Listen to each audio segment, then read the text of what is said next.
Welcome to the Tech Money Podcast, where the worlds of technology and personal finance collide. Hosted by certified financial planner, speaker, blogger, and self-proclaimed personal finance nerd, Malcolm Ethridge. Each episode aims to make you just a little bit smarter about your money, all from the perspective of the tech professional. Without further delay, here's your host. Hey there, listeners. Malcolm here. And on today's show, we're talking about compensation. More specifically, we're talking about the ways in which to approach negotiation with an employer. In the past couple of years, much has been made about the so-called Great Resignation and workers of all ages, demographics, and geography leaving their company for greener pastures in the form of a substantial raise, signing bonus, and maybe even a better equity package.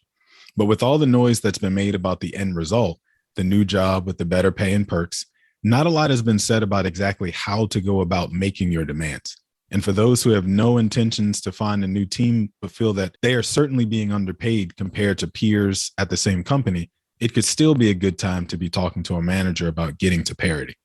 We realize that on this show, we've certainly had our fair share of conversations about the importance of negotiating with your employer, but we haven't spoken as much about how to go about that negotiation. So that's what we'll be discussing today. And although I do consider myself to be a pretty good negotiator, I am by no means an expert, so I decided to call up someone who is and have a conversation. My guest, Kwame Christian, is the founder of the American Negotiation Institute, where he and his team conduct trainings that empower professionals to persuade, lead, and resolve conflict more effectively. Kwame is a TEDx speaker, the host of the Negotiate Anything podcast, as well as the author of the book, Finding Confidence in Conflict. So I have a feeling he'll be a great person to talk to about this very subject. So without further ado, welcome Kwame Christian to the Tech Money Podcast. Hey, Malcolm. Thanks for having me. Yeah, man, I appreciate you agreeing to do this. And I breezed through your resume pretty quickly in my intro there. What else should I have included? I'm a family man. So I'm married to a lovely woman named Whitney Christian. I should say Dr. Whitney Christian. And then we have two little ones, Dominic, whose birthday is next week. He's going to be 1. And then my first son, Kai, he is 6.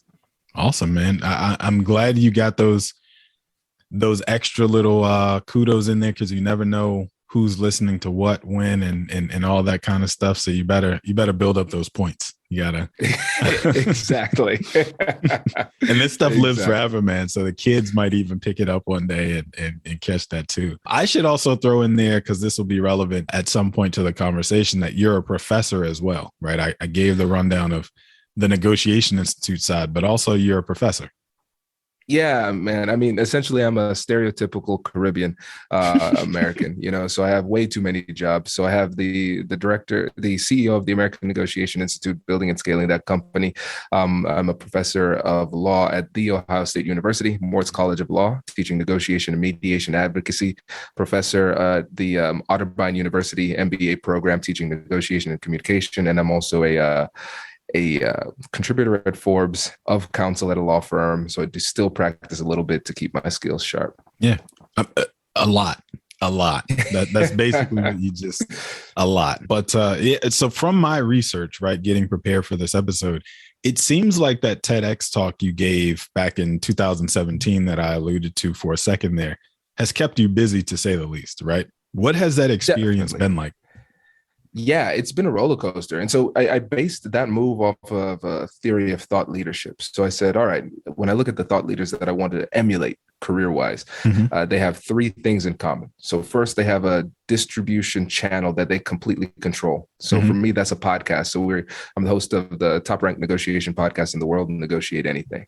And so I built that in 2016. And then 2017, I did the TED Talk, because I said, okay, I can see everybody else who I want to be like. They have this really popular presentation that shows that they can present. Okay, so I'll do the TED Talk. And then the TED Talk, it was tough. It was really tough, but that was the catalyst for the book, which was 2018. And again, I said, the people I want to be like, they're authors. So we have a book. And so those were the 3 things. And the book was tough. And so I decided, let's do it again. And so I have a second book coming out this year called How to Have Difficult Conversations About Race. And it's kind of like my kids, the Kai was difficult. And I said, I'm never doing this again. I love Kai to death, but I'm never doing it again. But here I am with my second book and my second baby, who knows what's next? So you got 4 babies, basically. I know. Well, we'll get into both books really in a second, but I'll say really quickly to go back to that TEDx talk, and we'll actually put a link to it in the show notes too, because as I watched it and became familiar with you and then the work that you do, it was the story that you told in the very beginning about cereal that brought me into the entire thing. That like I realized like I'm like kind of laughing because I can identify with this story, right? Not a huge Cinnamon Toast Crunch guy, but it's decent. But at the same time, like we can all identify with a story like that, right? Where you're having this negotiation between yourself and your partner, or yourself and a sibling or whatever else, that you've got to approach a certain way to get the result that you need. And then learning how to apply that to literally everything else we'll do in life is a really great skill set to have if you're being intentional about it, right? And you may not even realize that all those things are happening simultaneously unless you're a person who has studied negotiation and communication and everything else. And so I just, like I said, I found it very interesting and enlightening that you distilled it down to something very simple that we all have experienced, like somebody else eating the last bowl of cereal and you having to navigate those emotions. So anyway, like I said, we'll put a link to it for sure in the show notes to make sure people can see what I'm talking about, since this is audio. But just know that I am a fan, sir.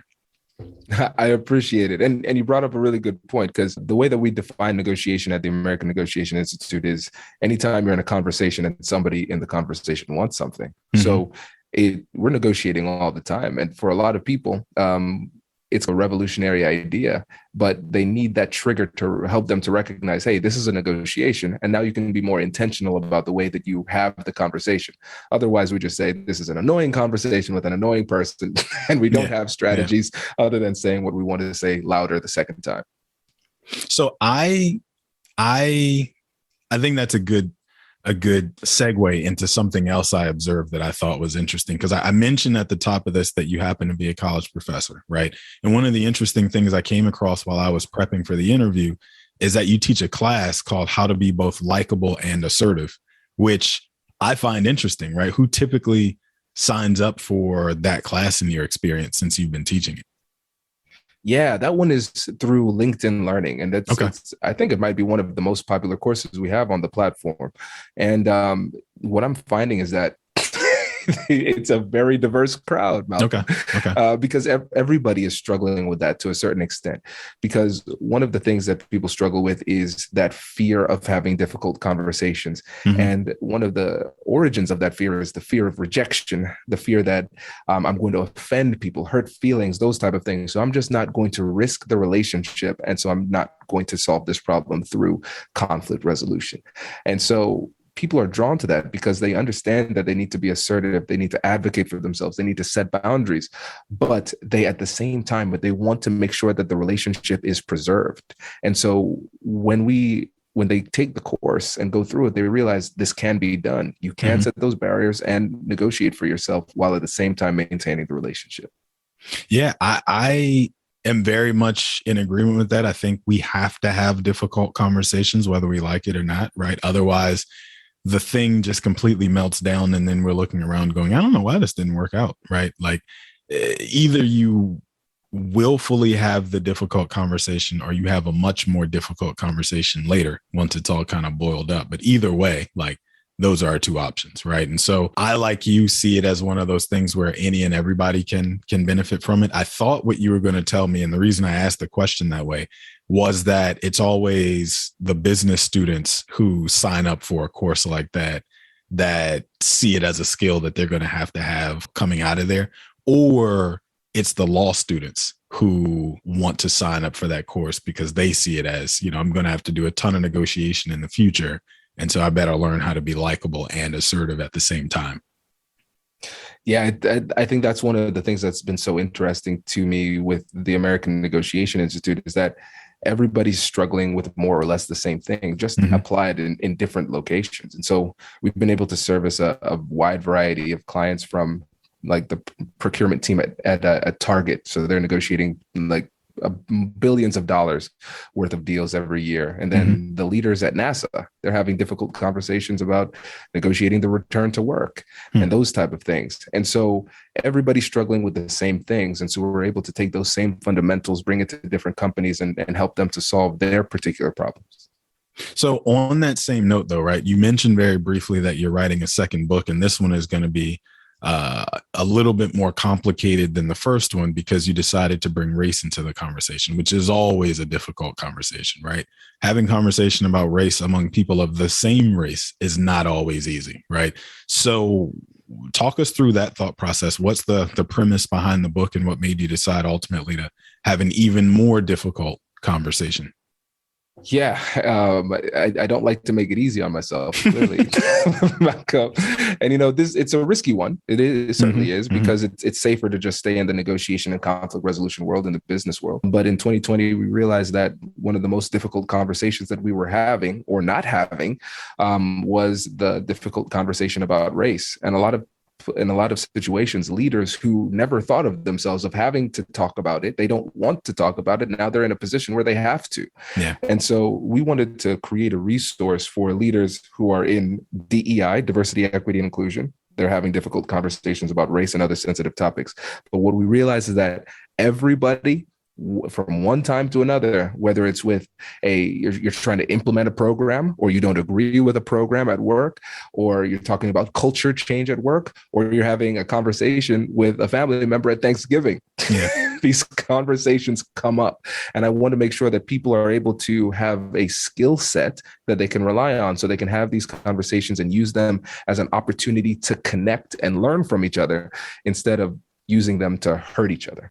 Okay. So let's turn our attention a little bit more to negotiating with your employer, right? As I teased it in the intro, that the meat of this conversation is going to be about. What's your number one rule that you recommend people keep in mind whenever negotiating their compensation, if you can even get it to one rule?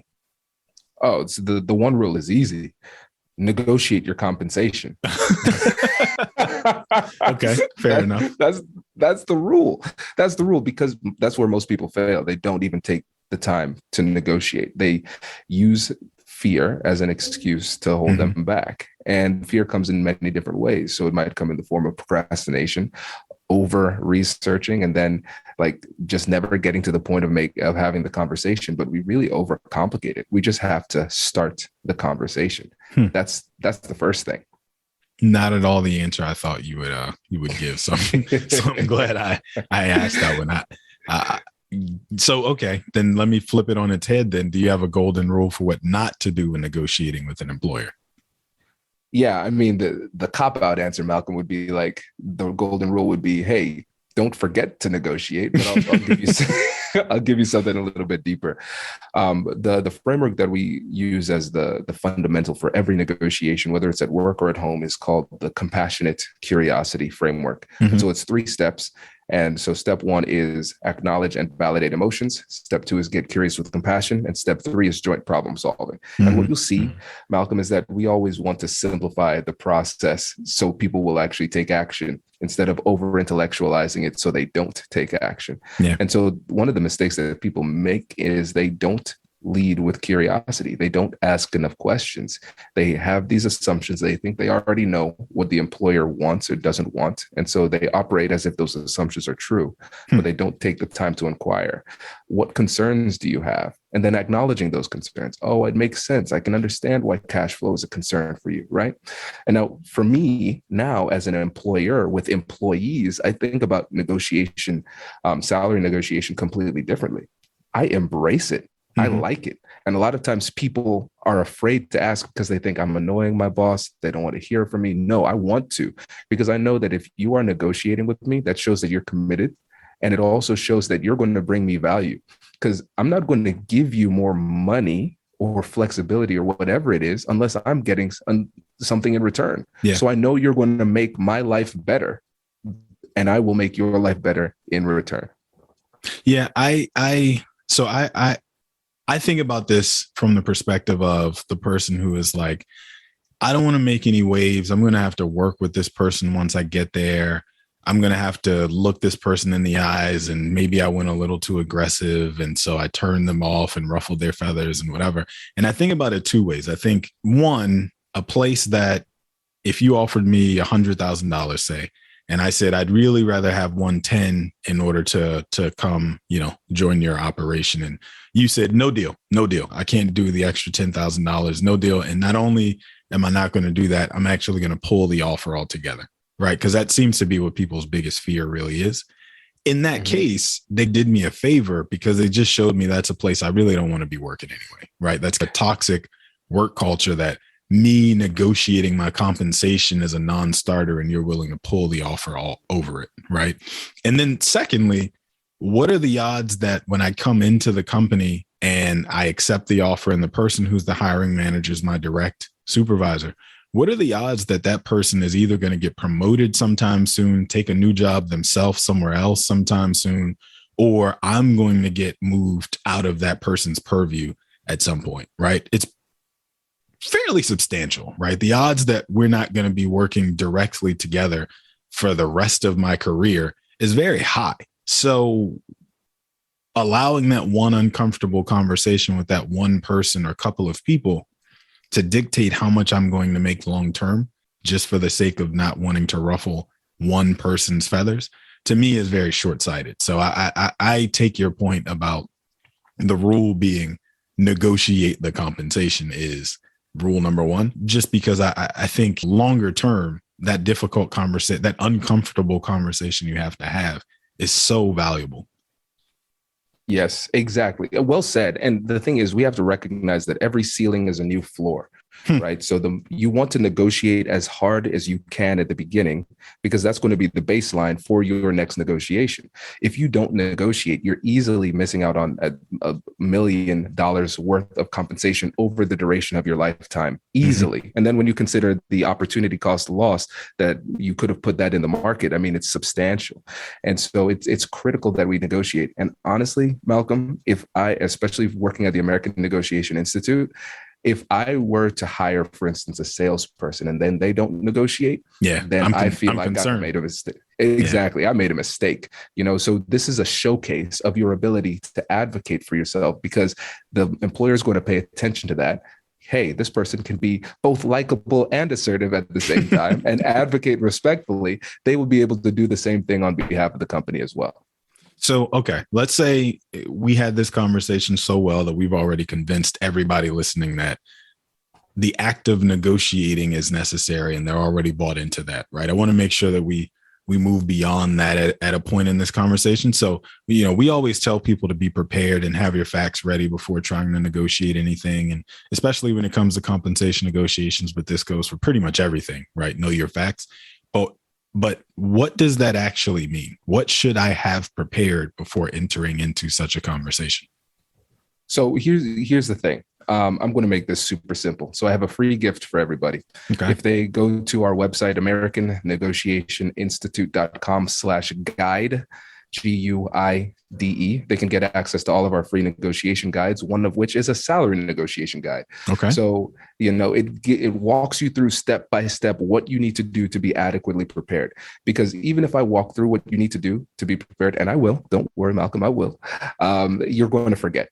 So download the guide so you make it foolproof. But you want to make sure you understand what the market looks like. What is the average rate of pay for somebody of your stature, your experience, those type of things? That's going to be a big part of it. And then you always want to make sure that you are making a counter that's based on facts. So you want it to be both legitimate and objective. So legitimate, you're citing a source that is respected by both parties, and objective, meaning that I'm not going to Kwame.com that says, hey, Kwame deserves $1 million. Yeah. It needs to be from a third party. That's really it. You have to keep it simple. And again, one of the problems is people overthink it. No, you have the guide. Go to the website, download the guide, and prepare systematically so you don't forget things to do, and then have the conversation. And let me give one last thing. Sure. When it comes to the offer that you are making, it's going to be slightly different negotiating from the inside out versus the outside in. Okay. So if I'm negotiating as a new employee, I've never been in this company, what you do is you hear their offer first, and then you counter it. If you're negotiating from the inside out, then you know more about the company and you can feel a little bit more comfortable leading the dance and making an offer yourself.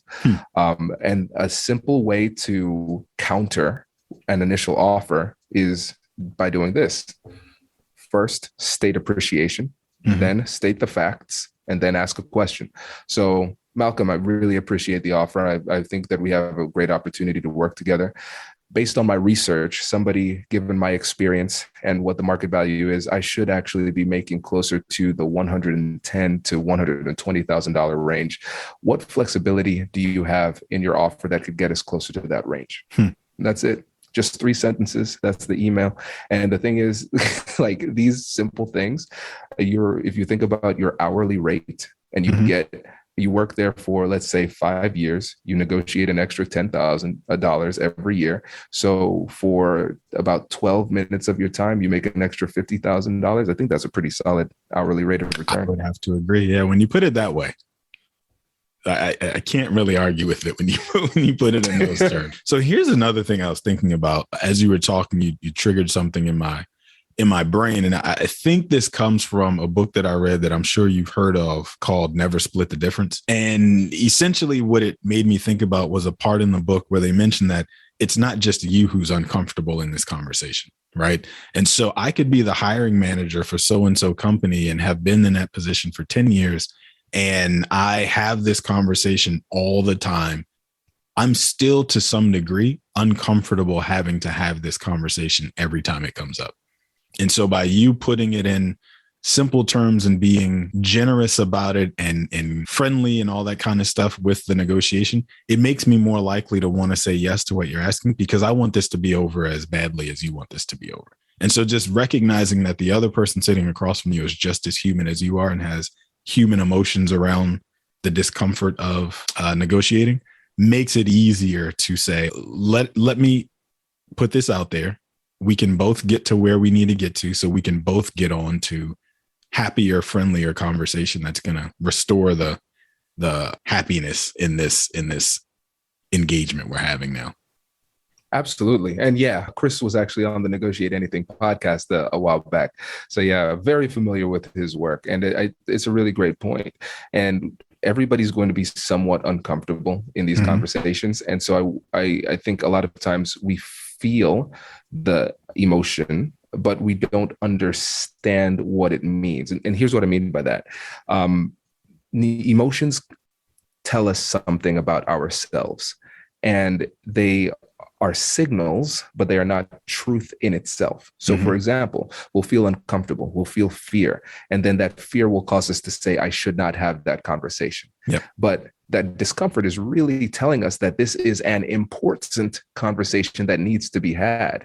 And so a lot of times the discomfort that we feel, we use it as the signal that we should avoid the conversation. But what it really should show is that it is a signal to have the conversation. And once we start to get a better understanding of what these emotional signals really mean to us, then we're going to start to lean in and have the conversations wholeheartedly. Well, so you took me somewhere else when you started making the distinction between I already have the job and I'm starting a new thing. And so I want to go back to that and focus on the perspective of the person who already has the job, feels like they're being underpaid where they are, and wants to initiate that conversation from the inside. The question that I have, though, is, let's say I come into my direct manager, raise the idea of, hey, look, I recognize that other people who recently joined this company are now being paid significantly more than I am, and I'd like to open up the conversation about bringing me up to parity, right? And let's say that the conversation isn't received as well as I had hoped it would, and I can tell that this isn't going to go my way, right? Would it be a good idea to say, let's pause this conversation and actually schedule a follow-up to come back and revisit it? Or would I lose my negotiating leverage, whatever I have in that moment, as soon as I walk out the door? Yeah, great question. And so here's the thing. Yes, we have to understand that power and leverage within these negotiations, they are dynamic, not static. They will shift with time. But at the same time, I want to make sure that people realize that taking the time to have the conversation at the right time does not lead to a decrease in leverage, nor does it lead to a decrease in perception. Because I think a lot of people are afraid that they lose face. They lose a little bit of respect if they have to take a second and go back. But I want to remind people this simple rule. As a father, I know this very, very clearly. You can't put the toothpaste back in the tube. Yeah. Once you say certain things, you can't take it back, and so you're going to, if you make a mistake, it could cause some serious problems for you down the road. And so once you get the sense like now is not the right time, then you just turn it into what I call a micro negotiation. It's unlikely in these really significant conversations that you're going to get 100% of what you want in one conversation. Sure. So I would even go in and say that my strategy is going to be a 3-part strategy. And so I might start part 1 weeks in advance. So I might be priming my manager by asking about my performance and getting them to say to me, hey, yes, Kwame, you are doing very well. Thank you. Yes, you are exceeding expectations. Thank you. And then I say, okay, thank you for that. This is really helpful. I want to have a meeting with you in the next few weeks to talk about what my future is at the company. Building off of that. Great. Get their perspective on where they see me going. And then I share my perspective on where I think I should go. And then I let them know, hey, I'd like to have a conversation about compensation. I think the time is right. And then in the third meeting, which might be a couple weeks later from that meeting, but maybe 2 months later than the first one, then I make my offer. And so there's no shame in taking a step back and pausing the conversation and continuing it at a different time. Sometimes strategically, that's the best thing you can do. You actually, this is great because you're kind of leading this show. I'm usually orchestrating and leading this dance, and you do this so often that you're taking us exactly where my brain wants to ask these questions. So I appreciate you making my job easier. But as you're talking, you made me think about something else that's sort of a common refrain on this show, which is I have my own opinions about asking for more equity versus more cash as part of that negotiation, not in terms of which one should you ask for, although your thoughts on that are welcome as well. But I mean, should I approach the conversation any differently depending on whether I'm negotiating for more equity in the company versus more salary or bonus? I would say no, in terms of the fact that we're going to take the time to download that salary negotiation guide and prepare. And then we're going to make our offer, those type of things. Like the process is going to be more or less the same. The way you structure the agreement will be slightly different. Yeah. And especially when you start to bring in equity into the conversation, it becomes more complex. And that's not a bad thing. It's just a statement of reality. And something that helps in negotiation in general is when you give people options. Yep. And that can not only make it easier for people to make decisions, but also give you information in the process. So for example, we want to avoid the paradox of choice. If you give too many options, then people just don't make a decision. Yep. So we want to keep it to 2 or 3 options, no more than that, never more than that, right? And so I'm going to come up with 3 packages that are of approximately the same value to me, but they're going to be restructured differently. And I'm not going to say, pick one, which one do you like which one should we go with? All I will say is, which of these 3 do you like the most? And that's going to be the starting point of the negotiation. Because in making an option and at the same time not selecting other ones, they're telling you what is most important to them, what they feel most comfortable with, and those type of things. And so you take that as information that you can use in the subsequent negotiations. That sounds very familiar to me from that same book I referenced, where the conversation about solving the problem for the other side makes it much more likely that you end up with what you're trying to get to, right? Me solving your problem by saying, do we go with option A or B, solves your problem in a way, because it keeps you from having to figure out what direction to go altogether, and then solves my problem because they kind of net out and get me to the same place either way. So I take your point. We've, the whole idea behind this was to have this conversation about negotiating as far as compensation is concerned. But I want to open this up more broadly because I know you focus in a ton of other areas. Conflict resolution in general is kind of your jam. What else gets negotiated with an employer that's not necessarily direct compensation? It's not stock. It's not more salary. It's not more bonus. What else is there on the table that I could use as part of that either or conversation? Yeah. So here's the word to focus on, and the word is value. Hmm. It's very simple. Just focus on value. And so we have to ask the question, what is valuable to me? And then what is valuable to my employer? And so once we start to think about all of the things that are valuable to me and my employer, then I realize, oh, it's more than just salary. It's way more than just equity. There's so much more. So for example, flexibility. Hmm. This is a negotiation we're having at ANI right now. So what percentage of time can be spent working remotely? Hmm. Is that indefinitely, or do I need to meet certain benchmarks in order to earn that? Right. So like that type of work, what are my hours? What are my expectations? What will I not do? And so I think it's really important for us to get a really wide variety of potential things that add value. And when it comes to the value discussion, it leads directly into creativity, because the more paths to victory we have, the more likely we are to achieve a victory. It's really that simple. And if I can move different levers during these negotiations, not just salary, but also flexibility, vacation time, professional development, all of these things that matter a lot, then it makes it more likely for me to not only get an agreement, but to get an agreement that truly meets my needs. Because for everybody having these negotiations, it's never just about the money. Yeah. And I mean, you touched on something right there for a second, very briefly, the whole conversation about professional development, right? If you are willing to pay to sharpen the iron a little bit more for me, then what you've really done is made it so that as soon as I go finish that other certification or that other degree or whatever the thing is that I'm doing, I'm now that much more attractive to our competition, which means you're even more likely now when I approach this compensation conversation to want and have to say yes to my request, which is now higher than it was had you just given me the cash 6 months ago.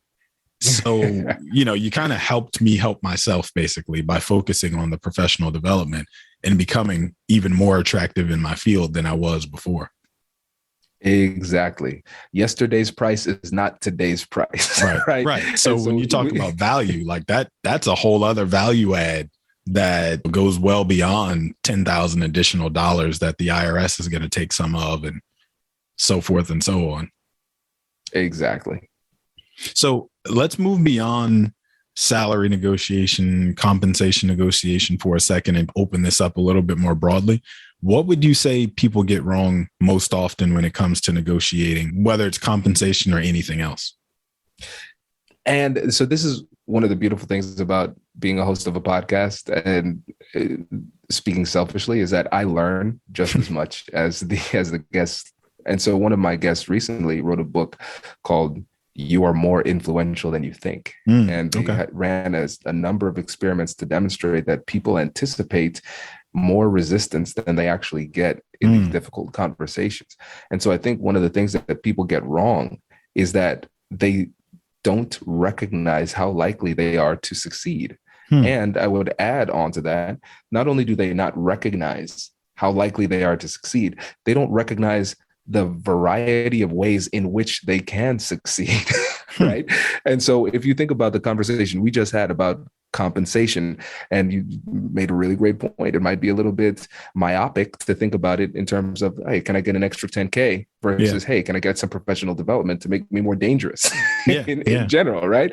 And so we think about the fact that if we are recognizing just how many incredibly diverse paths to victory we have, then again, it shows us that our likelihood of having success is much higher than we think. And even if we don't get a higher salary, even if we don't get more value in some other type of obvious way, if we have the conversation in a way that allows us to strengthen the relationship with the manager, it still puts us in a better position for the future negotiation when they do have more liquidity, for example, to give you more of what you want.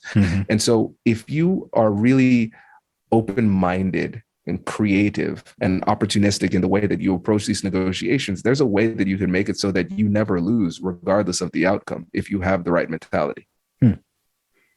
Well said, sir. I couldn't say it any better, so I won't. My last question to you as we get ready to wrap this up has absolutely nothing to do with negotiation, so you can sit back in your seat and relax a little bit for this one. But let's say for a moment you never found your passion for negotiation, so you had to occupy your days a different way, but money wasn't a factor in your decision making at all. What do you think you'd be doing right now? I would probably be a therapist. That's what I wanted to be at the beginning. I was my degree is in psychology, and I always wanted to help people. And so then I got into politics because I said, well, it's just more efficient. If I affect policy, I can help more people than just one.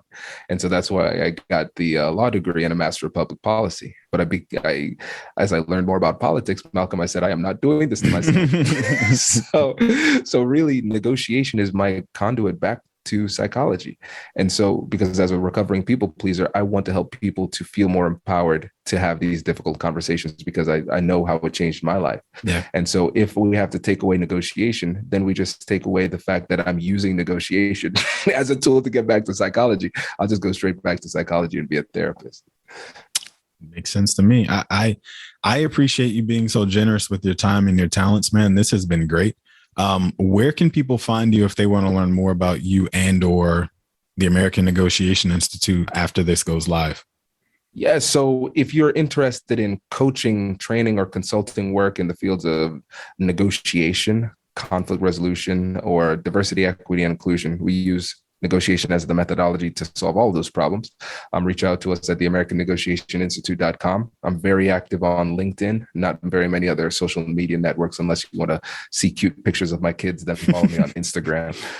But I would really appreciate support on the book, the second book coming out, How to Have Difficult Conversations About Race. The goal is to make our world and our workplaces better places to live. So any support on that would be helpful.